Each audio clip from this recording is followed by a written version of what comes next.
So welcome everybody to my podcast today. I'm not sure when you're busy listening to this or watching it, because I do these podcasts both on the podcast platforms as well as on YouTube as well. So I'm delighted to have you with us. But I'm actually recording this podcast on New Year's Day. And I can't tell you how excited I am to be starting a new year in 2020. This series that I'm doing 4 episodes under this idea of making the most of 2020. And I did my first podcast a week ago, and now I'm on my second one. So I'm really excited to be with you, and the fact that there's somebody out there who thinks that I may be able to contribute to their 2020. So welcome everybody. Today, in part 2 in this series, I don't want to speak about what you don't have, but rather what you do have. So let's get ready for that.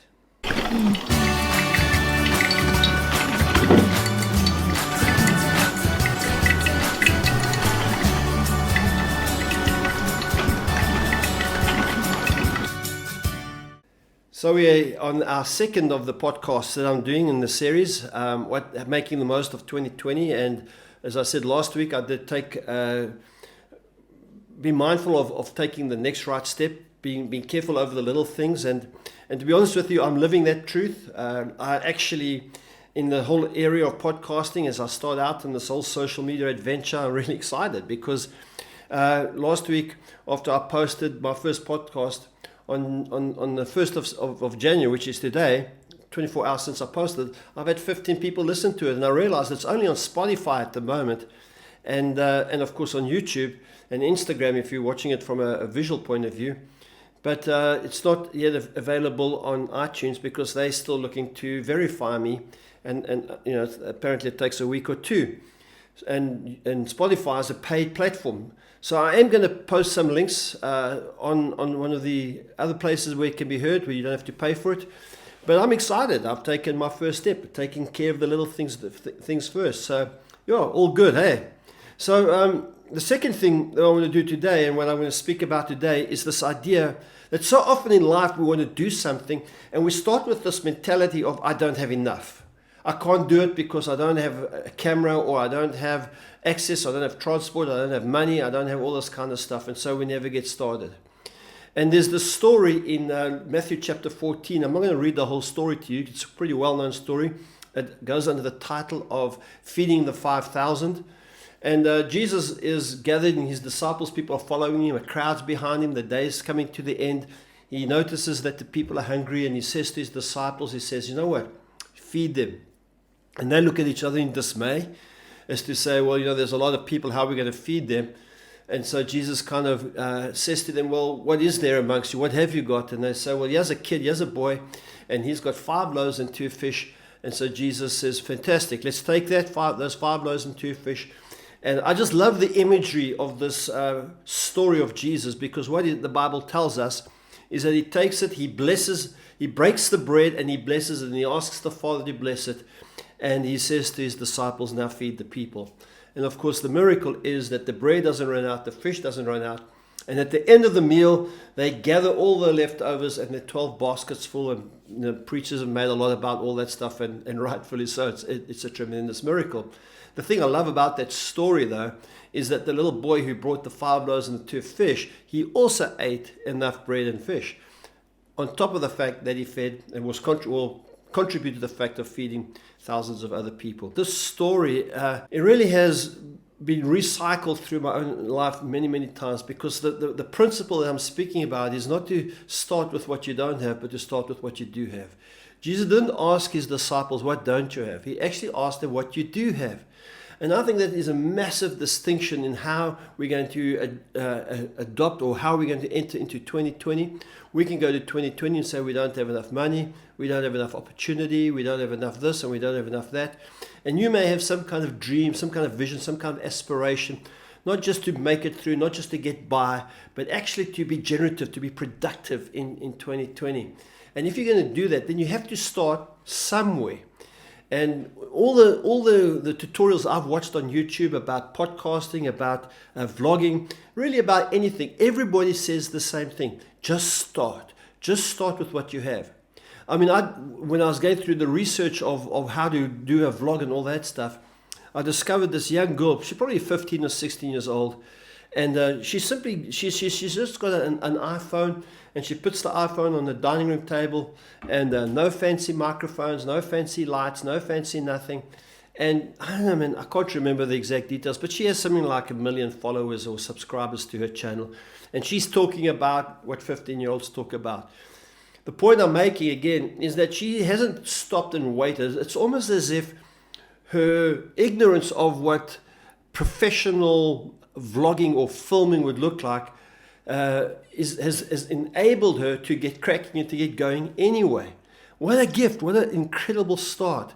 I know for me, as I've tried to get into this vlogging thing and this blogging thing, it has often felt for me so overwhelming when I've looked at tutorials and I've seen some of the quality of some of the people who are posting stuff on YouTube, some of the quality of podcasting.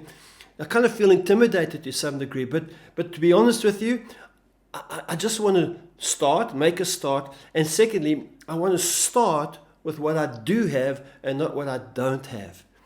And as I kind of looked at this principle, I've cycled through that many, many times, even in strategic getaways with our church team. You know, so often you want to do this and that, and you've got these great plans, and you just say, well, we don't have the money, we don't have the talent, we don't have the people.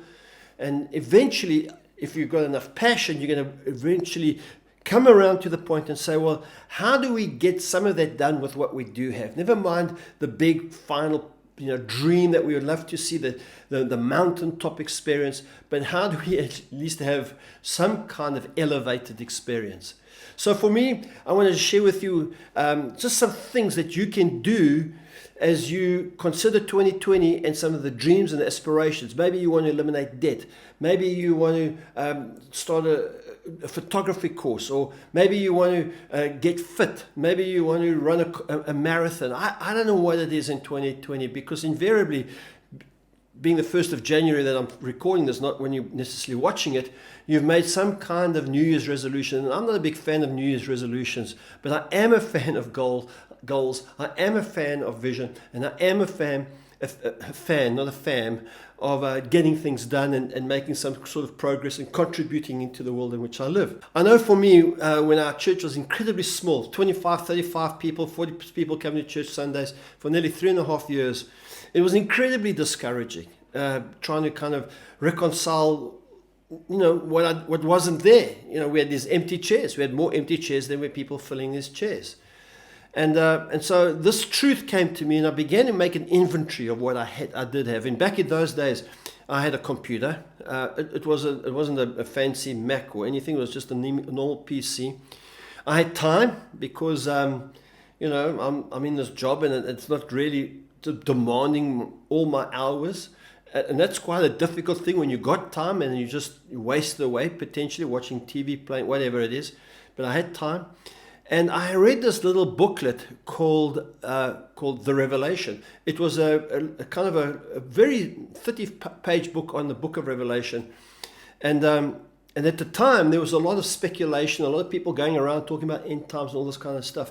And when I read this book, it was the first time I read something that resonated to me around the book of Revelation. And so I proceeded to take the computer that I had, the time that I had, this little booklet that I had, and I wrote a study guide for the book of Revelation. And then what I did was I called up friends of mine in other churches, and I said to them, listen, I'll come and do a course in your church. I'll charge a nominal fee to generate income, because at the time, Christine and I had very little money. And the result was that I wrote this fairly comprehensive study guide on the book of Revelation. And I went to a variety of probably 5 or 6 different churches, and I taught and preached, or really just taught about the book of Revelation. And it really didn't change my life and my destiny, but there was a phase in my life when it gave me a sense of significance, it gave me a sense of direction, and it kind of became another foundation on which I could build in as I moved into my future. My encouragement for you, if you're getting stuck and you don't know what to do and how's 2020 going to work out and what are some of the dreams that you're going to have, here's what you do. You sit down with some pen and paper, or with your laptop, or with your phone, and get a notebook going, and you begin to make an inventory of what you do have. Like that little boy, he didn't bring what he didn't have to feed the multitudes. He brought what he did have. The disciples, the beginning point was, how are we going to feed these people? What don't we have? And Jesus' beginning point was, well, what do you have? No matter how small it is. You're listening to this podcast or you're watching this podcast on some kind of apparatus, some kind of machine. You've got that. If you've got that machine, then you've got some time. If it's a phone, then you invariably got a camera. You either have some money or you have no money or you have debt. These are things that you have. Maybe you have some education.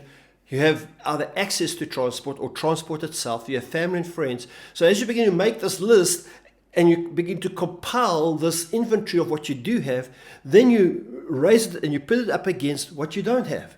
And then you say, okay, now what do I do? What is the first step I do with what I do have to shift my world, my life, my mind, my heart, my emotions in a direction as to where I want to go? So I'd love to hear from you. I'd love to see how this influences and impacts you. I think this could be incredibly meaningful. I know for me this has been so true for my own world and for my own life. It really has been. I've loved this and I still do it. I mean, I'm currently launching a podcast. I'm so excited because this is episode number 2. Sometimes I listen to Casey Niehaus, or I listen to Rob Bell, or I listen to Variety, and I see they're on podcast number 786. You know, it can be intimidating. But hey, I'm past number 1. I'm at number 2. So let me hear from you. Put a comment, write a comment in the comment sections. Drop me a mail. If you're watching on YouTube, write it in the comments. If you're watching this on Instagram, send me a direct message. I'd love to hear from you on how this could affect your life as well. And may you have a wonderful, wonderful day, a wonderful, wonderful 2020. And I'm coming to item number 3 within a week, and I'm going to be speaking about right-sizing your talent. So thanks for watching. One more thing. If you don't mind, share this video or share this podcast with others. And I'd love it if you followed me. Naturally, I want to build this and get some critical mass going with this thing. And then if you can help me do that, I'd really appreciate it. So thanks very much. God bless you.